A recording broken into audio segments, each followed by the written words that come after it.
السلام عليكم. صديقنا السعودي اللي شرفنا النهارده قام بعمليه سابقه غير ناجحه، بيعاني من بعض المشاكل في شكل الانف. تعالوا نشوف ازاي تقنيه ممدوح او ممدوح تكنيك هتساعدنا اثناء العمليه.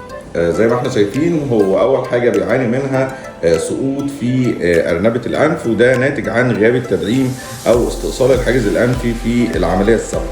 كمان هو بيعاني من وجود بروز في ظهر الانف، زي ما احنا شايفين جزء منه عظمي وجزء غضاريف، وبالاضافه الى كبر عظام الانف من اعلى. دعواتكم وننزل لكم النتيجه بعد العمليه ان شاء الله. شكرا لدعواتكم الجميله. عمليه اعاده تجميل انف باستعمال تقنيه ممدوح. تعالوا نشوف وصلنا لايه. ما شاء الله، من اجمل ما يكون ظهر الانف منحوت بشكل انسيابي، تم نحت عظام الانف من اعلى. التدعيم اللي كان غايب عن ارنبه الانف رجع لارنبه الانف تماما، وصديقنا ان شاء الله يرجع الى السعوديه يستمتع بتنفس افضل وضحك اجمل. شكرا لكم.